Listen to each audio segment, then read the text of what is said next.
My astonishment was increased when the incident occurred again, exactly as before, on the following Saturday and Monday.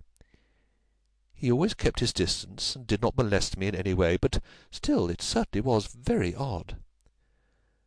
I mentioned it to Mr. Carruthers, who seemed interested in what I said, and told me that he had ordered a horse and trap, so that in future I should not pass over these lonely roads without some companion. The horse and trap were to have come this week, but for some reason they were not delivered, and again I had to cycle to the station. That was this morning. You can think that I looked out when I came to Charlington Heath, and there, sure enough, was the man, exactly as he had been the 2 weeks before. He always kept so far from me that I could not clearly see his face, but it was certainly someone whom I did not know. He was dressed in a dark suit with a cloth cap. The only thing about his face that I could clearly see was his dark beard. To-day I was not alarmed, but I was filled with curiosity, and I determined to find out who he was and what he wanted. I slowed down my machine, but he slowed down his. Then I stopped altogether, but he stopped also. Then I laid a trap for him. There is a sharp turning of the road, and I pedalled very quickly round this, and then I stopped and waited. I expected him to shoot round and pass me before he could stop. But he never appeared.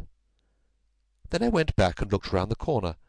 I could see a mile of road, but he was not on it.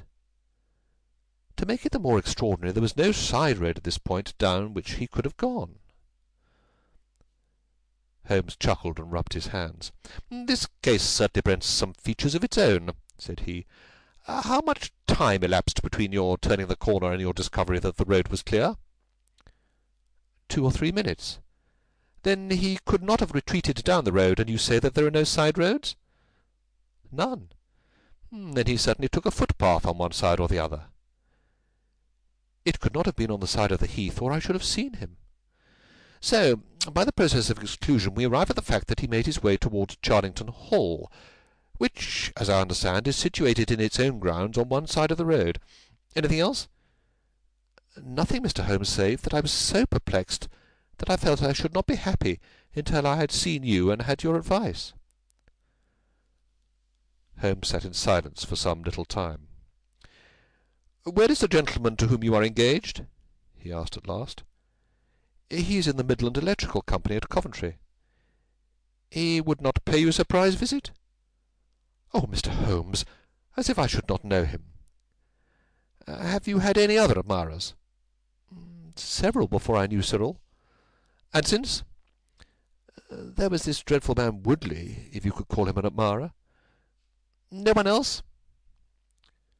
Our fair client seemed a little confused. "Who was he?" asked Holmes. It may be a mere fancy of mine, but it had seemed to me sometimes that my employer, Mr. Carruthers, takes a great deal of interest in me. We are thrown rather together. I play his accompaniments in the evenings.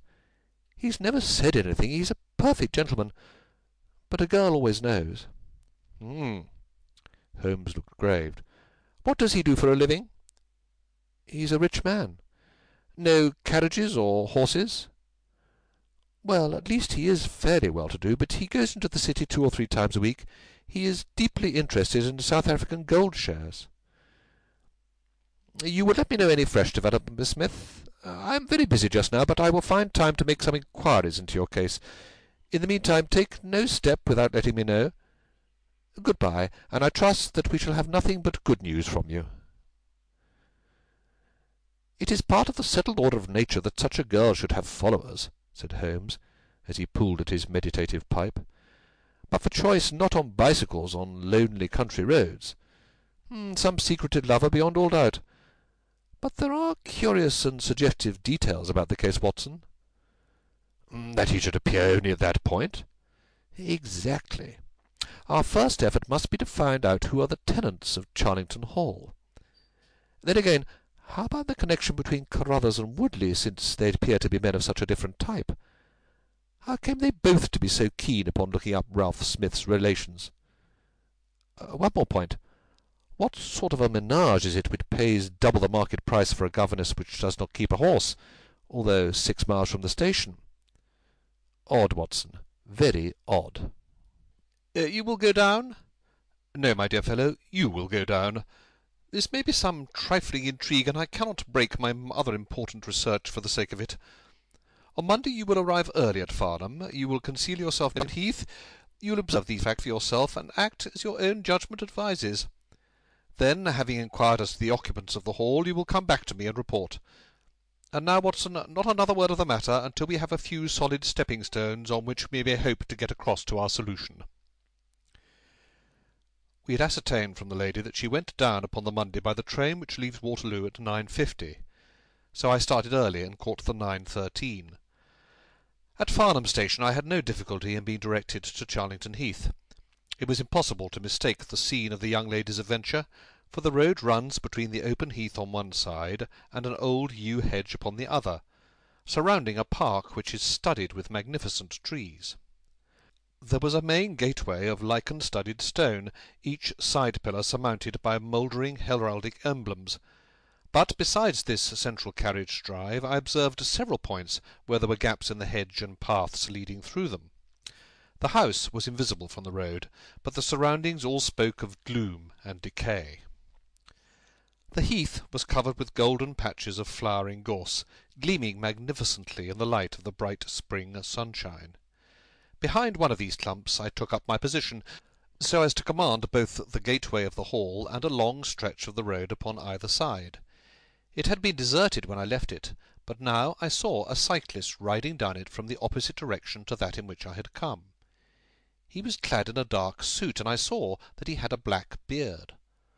On reaching the end of the Charlington grounds, he sprang from his machine and led it through a gap in the hedge, disappearing from my view. A quarter of an hour passed, and then a second cyclist appeared. This time it was the young lady coming from the station.